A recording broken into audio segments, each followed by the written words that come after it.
Oh my gosh, now look, it's our Today All Day family. We're so happy you're here.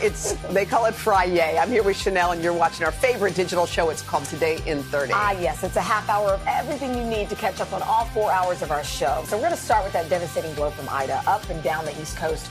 We have stunning new images of the damage to show you, the race to recover, and the impact on the holiday weekend. And then a lot of people have their basements flooded by Ida, so we're going to help you with the right ways to clean up so you can salvage your personal treasures. Plus, we're catching up with the legendary Keith Urban after he put on an epic concert. We love him. And then we're going to introduce you to the college basketball player whose passion off the court is attracting A-list attention. So come on, Chanel. Let's do it. It is time for Today in 30. First, NBC's Gabe Gutierrez is in Manville, one of those cities in Jersey, overwhelmed by the flooding and also clearly fires. Hey, Gabe, morning. Hoda, good morning. This home behind me is still burning. The one next to it apparently exploded, and for a while it was very difficult for firefighters to get here because this entire neighborhood was underwater. Thankfully, no one was inside this home at the time, but across the Northeast, at least 46 people have been killed, and today a massive cleanup effort is underway. This morning, the Northeast is shaken after the remnants of Hurricane Ida swept through, catching many off guard. We lost everything. Torrential downpours, unprecedented flash flooding, and powerful tornadoes battered businesses, homes, and public transit. What we've got to recognize is the suddenness, the brutality of storms now. It is different. In Central Park, record rain, 3 inches in just 1 hour. I've been here for more than 20 years and never seen the park like this. In the city, at least 13 people are dead, including a 2-year-old in Queens, trapped as the floodwaters rose in this basement apartment. It's very, very devastating. In New Jersey, stunning loss. The storm claiming at least 23 lives here. Sadly tragic, historic 24 hours in New Jersey. There's no other way to put it. A porch camera capturing the moment a home exploded after it was evacuated due to rising water. Luckily, no one hurt in the blast. This storm has left destruction in its wake since it first hit the south on Sunday. And now in states across the Northeast, a flooding emergency. Video showing a minor league baseball stadium submerged. Cars underwater, livelihoods under threat. Back is filled, basement's filled. From suburban New York to outside Philadelphia, urgent water rescues. And in southern New Jersey, a terrifying EF3 tornado. The National Weather Service now says it packed winds of up to 150 miles an hour. Ashley Thomas is 8 months pregnant. Her home gone. Everything was just crashing down on us. And this morning, the Connecticut State Police mourned the loss of one of their own. Sergeant Brian Mull died after his cruiser was swept away. We lost another member of our family, and every troop was devastated.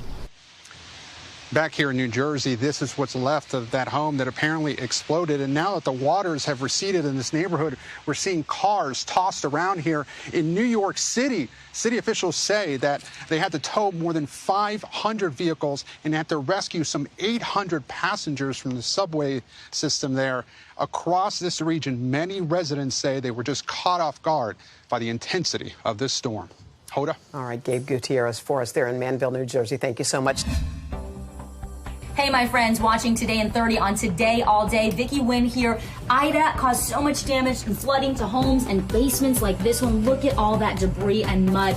I'm going to show you what you need to do in the moments after a flood to make sure you can save your things and protect your home, from how to use fans and dehumidifiers to just the right mix of bleach and water to prevent mold. Can't wait for you to see it. Take a look.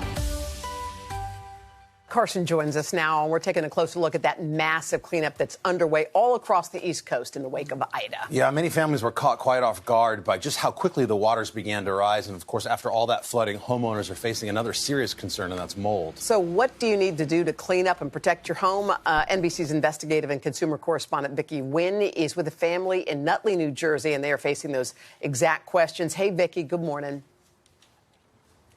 Hey, good morning. I'm here in this New Jersey neighborhood where people who have lived here for more than 50 years tell me they have never seen anything like this. Let me show you how the flooding affected these two backyards. Water actually came rushing through right over there, obliterated that fence, the deck. You see the blue there, that underground or the above ground pool wrecked. And then it came sweeping into this backyard. Actually, where I am standing here, there used to be an above ground trampoline. Look at where it ended up. 30 feet away. That's how strong the water was. It pushed it almost into the house there. The Nutley Fire Department tells me they got about 150 phone calls in that period of the flooding. People just panicked because their homes were filling up with water. On this block alone, 10 homes, their basements completely flooded. We're talking about 8 to 9 feet of water, almost into their first floor. This morning, as thousands of people are drying out, cleaning up, we have some tips for you on what you can do to save what you have and also protect your home after a flood. This morning, up and down the eastern seaboard, hundreds of thousands of homes are still drying out. After torrential record rain from Ida sent water rushing down into the ground, through windows, doors, and foundation cracks, causing a nightmare for families from New York to Pennsylvania to Louisiana. Now using wet vacs, dehumidifiers, and emergency services to clear out and clean up. That came through like a river. The Chua and Osi family from Nutley, New Jersey say they had more than 8 feet of water in their basement. It was probably a few inches from hitting our kitchen on the first floor. It's the second time in just over a month they've been flooded. Honestly, I mean, we're living on edge from every rainstorm, even if it's a minor rainstorm at this point. Still recovering from a massive flood in July. This time the hit was even worse. This storm so severe, blowing their fence apart and collapsing the neighbor's above-ground pool, pouring even more water into their basement. You try to stay positive as best you can. You know, hey, we're healthy, we're safe. It's just stuff. But there's only so much, family can take. We got 2 young daughters. Get a little emotional about it, And although they've thought about moving out of town, the community has kept them grounded. It's brought out the best in everyone in this town, and that's what will keep us here.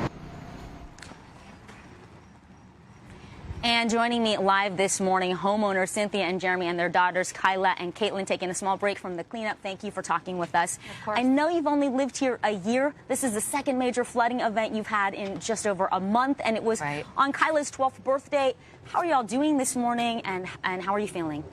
Yeah, I mean, it's definitely been a challenging month. We're trying to stay positive and be optimistic. And honestly, what's kept us going is the community. The people have been amazing in town. Neighbors and all the community workers have really been helpful, and that's what's kept us going. And I know this has come as a shock to a lot of people because they've lived here a long time and haven't experienced anything like this. Jeremy, talk about your concerns. I know mold is high on that list. Yep, yeah, it's a big concern for us. We have 2 young daughters, and we want to make sure it's safe for us to move back in there. We've brought in All Jersey professional reconstruction company or restoration company to take care of the mold. They rip down all the drywall, they spray down and everything with antimicrobial stuff. Okay. So we put our trust in the professionals. Good. Well, that's great to hear that you are getting some professional help. Thank you so much for talking with us and sharing some tips, helping us to share some tips. We're going to take you actually into their basement so you can see how it looks this morning and just how close the water really came to the first floor. So take a look. This is the first floor of their home. This is where the water line came, so really just inches away from getting into the main living space. I'd take you down in there, but these steps are not stable. You can see, though, the muck and mud, all that debris strewn all over the ground. Luckily, the water is out, and they are starting to dry out. They used industrial pumps. Again, they had 9 feet of water almost, right? But if you are experiencing flooding and you only got a couple inches of water, you can use one of these shop vacs. We picked this up at a hardware store. It's designed to suck water out of a space, and it can handle it. They're about $100, a good thing to have on hand. The other thing to consider is once you get the water out and you get your belongings out, what to toss out. Cardboard boxes high on that list. You don't want to keep any cardboard or paper products because experts tell us those are breeding grounds for mold, and mold can grow as quickly as 24 to 48 hours. So once you have what you're going to salvage, begin the process of drying that out. You need floor fans. That's going to be huge. Dehumidifiers are also going to help as well. Those start around $150. The way to make sure this is very effective, keep it 6 to 8 inches away from the wall, and you want to have that running along with the fans. The last thing you want to do is really scrub those floors, vinyl, linoleum, any sort of hard surface. You want to use a mixture of 1 cup of bleach to 1 gallon of water. Make sure you're using gloves, good sponges, and the key is ventilation. Keep those fans going, have windows open as much as you can. The last thing you want to do is make yourself sick when you're cleaning up, but this is going to be key to helping you prevent the spread of that mildew and mold. Guys, back to you. And Vicki, there's another big layer to this. What are some tips for dealing with insurance companies, especially if you have this kind of damage? Yeah, this is key to remember. A lot of homeowners insurance policies don't automatically come with a flood policy. So you want to check and see if you're in an area that is flood prone or you're concerned it's going to become an issue as we see more of these water events happening. Consider adding one of those policies, that flood coverage. If you do have it, get on the phone, get online as soon as possible to file your claim. Be persistent because it's going to be tough to get through as so many people are trying to file those claims. The good news is either they're going to send an adjuster out to your home with you, or you might be able to do it remotely and get that claim going. The other thing to consider is in the 3 to 4 days after you get the water out of your home, hiring a professional mold assessor to come out to see if the cleanup process is working or if you need some professional assistance. Chanel? Yeah, and I think, Vicki, a lot of people didn't know they needed flood insurance. Their area never floods until now, so now they're kind of stuck that way. And homeowners insurance does not cover that kind of damage, right? Oh. Most policies don't, and flood policies typically only cover your property. So, I mean, I'm sorry, but not the contents, right? Yeah. So that's another thing to consider. You might not want to keep a lot of valuable things in your basement. Maybe keep it more as kind of a storage place in plastic bins so that if this does happen, your belongings are salvageable. Yeah. So all right, that was good, Vicki. Thanks for all those tips. All right, we got the news covered, guys. How about a morning boost? All right, here we go. The Boost has brought us a lot of heartwarming reunions involving service members or healthcare workers during the COVID crisis. But here's one that combines both. U.S. Airman Dana Capriati came home early from overseas, so she went straight to the hospital where her mom works in the emergency room. Take a look. Oh, my goodness. Oh, man, that's a jumped on hug. I mean, look at that. You know, usually it's the other way around, but boy, she's got a nice, strong daughter leaping in the arms right there. The time while Donna was deployed was the longest she said she and her mom, Haley, had ever been apart. I think it's supposed to be. Normally it's a toddler jumping into dad's arms. Yeah. That's mommy jumping into daughter's arms. We'll take it. Hey, everyone. Welcome back. This morning on In Depth today, a national treasure is facing an uncertain future. The Queen Mary was the largest ship in the world when it took to the seas in the 1930s. Now long retired, the iconic ocean liner is docked in California as a tourist attraction and in desperate need of repair. NBC's Aaron McLaughlin joins us now with more on this story. Hey, Aaron, good morning. Good morning, guys. Right now, the ship is closed to visitors due to COVID, but ever since she arrived here in Long Beach, the Queen Mary has become a part of the city's identity. Now she's in jeopardy, and there are real fears that without millions in investment, she could sink. Here's the Queen Mary, a royal lady. The Queen Mary, an icon of a generation long gone. The last of the golden age of the ocean liners, once the fastest way to cross the Atlantic for millions of passengers, including the rich and famous. During World War II, the Queen Mary played a critical role, transporting troops and leading the Allied forces to victory. In 1967, she was retired to the city of Long Beach, California, becoming a tourist attraction. But today, the beloved Queen faces an uncertain future. She is hurting. Find me an 87-year-old that doesn't have a few cracks in the paint. A recent inspection found the vessel needs much more than new paint. More than $20 million in repairs are desperately needed just to keep the ship viable for the next 2 years. This is an important part of not just a history of the city, of the country and the world, and it should absolutely be preserved. And preservation is also expensive. The city says it essentially has 3 options. Preserve the ship for the next 25 years, costing nearly $200 million. Dry dock the ship, costing up to $500 million. Or dismantle and sink the vessel, costing as much as it does to preserve it. Some say let her sink. I personally feel it may be too far gone to save. Dr. Geraldine Natz is the former managing director for the Port of Long Beach. She says she toured the bowels of the ship in the 1990s with inspection engineers and found that the Queen Mary was rusting from the inside out. The city should not throw good money after bad. When the ship was built all the way back in the 1930s, it was the largest in the world. As you can see, it's massive, more than 1/5 of a mile in length. It's significantly larger than the Titanic and longer than the Eiffel Tower. Now the big question, can it be saved?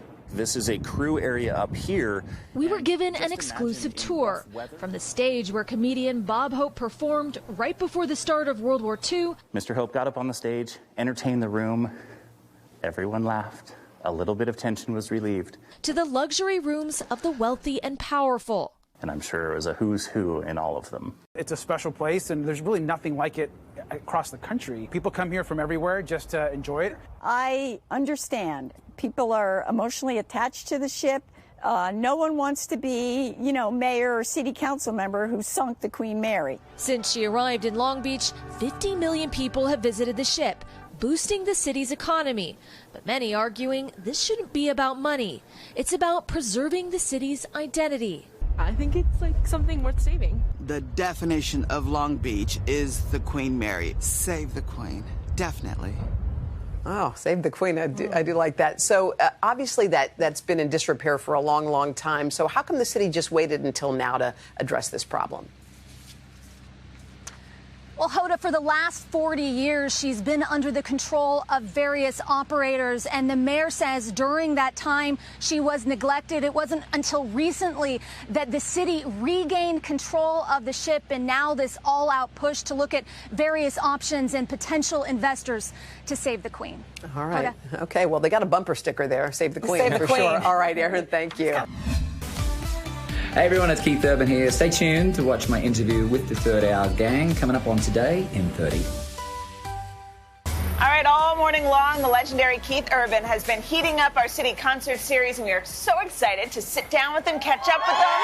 I mean, the crowd was absolutely incredible. Yeah, Just nice, excited for you. What's it like for you to be performing again? Yeah, really good. Like fresh air. Just nice to be back and the energy of real people instead of, I love the Zoom. Yeah. But, playing a show on a Zoom is like standing outside the window of a nightclub, really. Exactly. Yeah. Because of you, I have a new favorite moment. So it's when you finish singing, and earlier this morning, and the crowd kept singing. Yeah. Just the collective sound of people from all over the country. It was such a unifying, look, everybody's smiling. It's just such a good feeling. It is a good feeling. It's the great thing about music is that we all come together. I mean, with sport, everyone's going for two different sides already. Yeah. Music, everybody's on the same team. I love it. And are you always creating, or, do you celebrate the new music and still think of what's next? All of it. All of it. All of it. All yeah, of but it. always creating. Yeah. Earlier you had a duet, a virtual duet with Pink, and you got a call from Taylor Swift asking to collaborate on her new album. What's that energy like? Oh, they're amazing. I mean, they're true artists. And Taylor, I was so honored that she asked me to sing on a couple of songs on her new album. Yeah. But we've been friends for a long time as well. We have to talk about Nicole. You guys have been together for a long time. Yes. I mean, how's the family going? Are the kids going to follow in the musical engaged footsteps? right here in New York Really? City. Really? Yeah, I proposed right down here on the Hudson. How many years has it been? 15 years. Wow. Yes. You're like, Chanel, don't put me on the spot. No, I was 16 when we got engaged, That's so awesome. yeah. So what about the kids? Are they leaning more towards music or acting? A bit of both. More directing than acting. Oh, okay. Yeah. That's awesome. Yeah, which would be kind of good. Yeah, a little bit of everything. Yeah. How did you guys pass the pandemic? I mean, it was everybody has their pandemic story.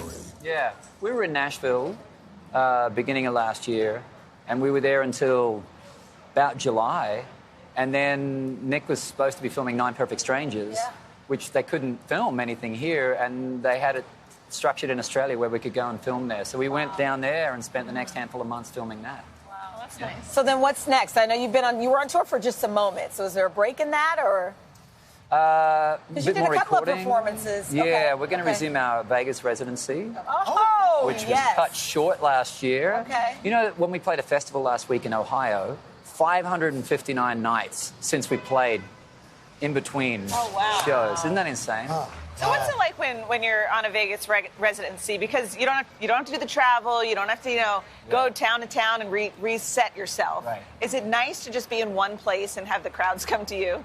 Yes and no. I love traveling, though. I do love traveling, yeah. But at the same time, everybody's different. Every night it's different, and the show's always different. So. Get the best of both worlds. Back now with another story that's sure to make you feel good this Friday, and it may even inspire you to try something new. It's about a college basketball player named Jordan Owens. That's right. Jordan, like many of us, faced some tough choices this past year and a half. He made the decision to give up basketball, but along the way, he tapped into a new talent and discovered he had a passion for painting.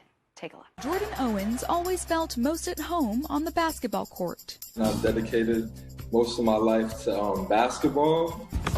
For a long time, it was just basketball. There's so much that goes into basketball. You're constantly working out, you're constantly weightlifting, constantly watching film.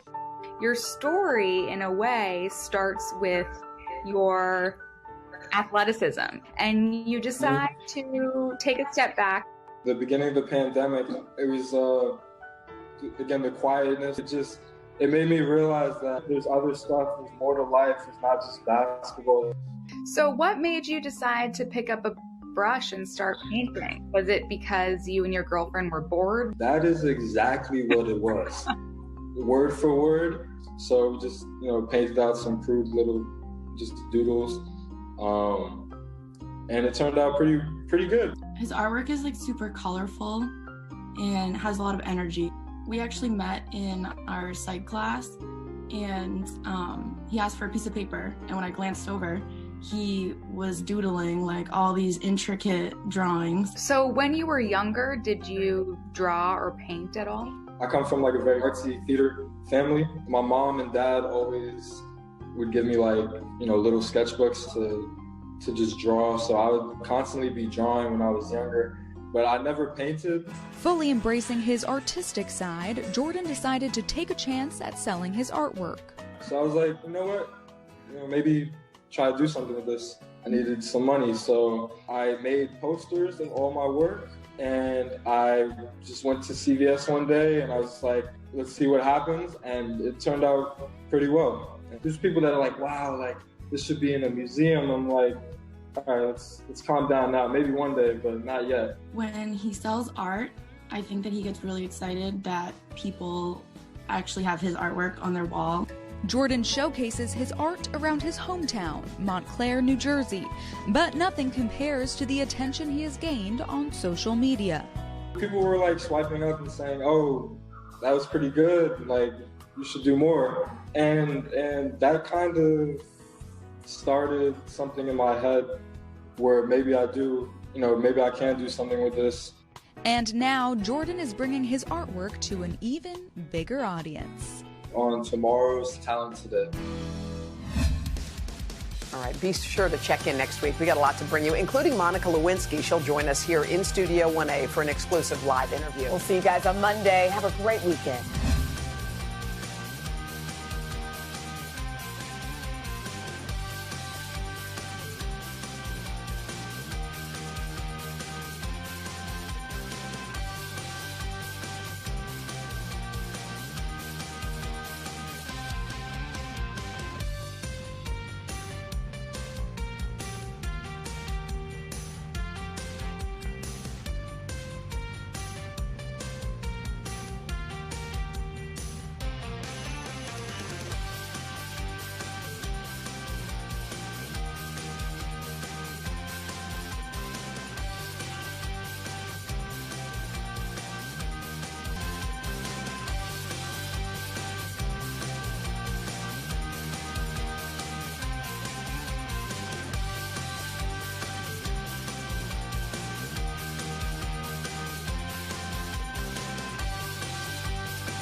Hey, thanks for watching our YouTube channel.